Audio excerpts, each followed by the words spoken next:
A very auspicious morning to one and all present here. I am Ansu Pandey, student of BBA AQ First Sem Batch 2, standing in front of you to deliver a PPT over a topic which is scientific management theory.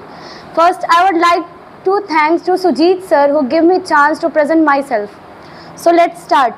First, we have to know that contribution of F.W. Taylor in scientific management.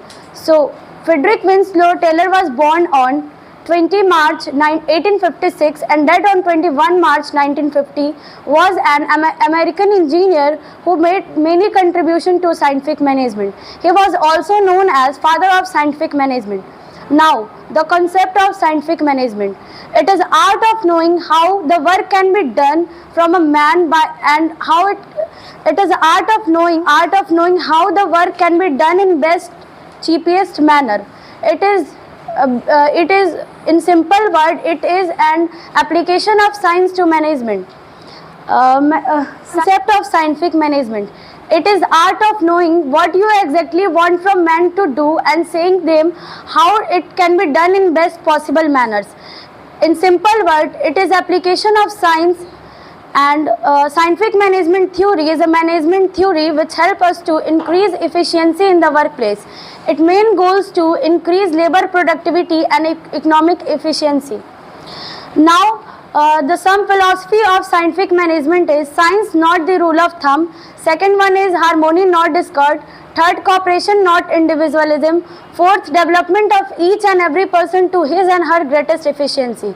Let's discuss one by one. Science, not the rule of thumb. Taylor said that in organization using scientific method to increase their efficiency instead of using old rule of thumb method. Taylor believed that even a small work like shifting sheets of paper into a boxcar can be scientifically planned. Now second, harmony, not discord.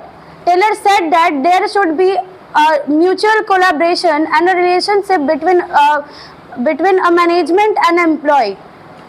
It helps to build a cordial relationship and team spirit. Now cooperation, not individualism. It is similar to harmony, not discord. It means that there is a mutual collaboration and a relationship between a management and the employee. Its main goals to replace the internal competition with cooperation. Now development of each and every person to his and greatest efficiency. It means that worker can be assigned by their specialization and their working experience. Now conclusion of this PPT is it main focus on providing training and allocating job to workers according to their working skill, specialization courses and their experiences. Thank you.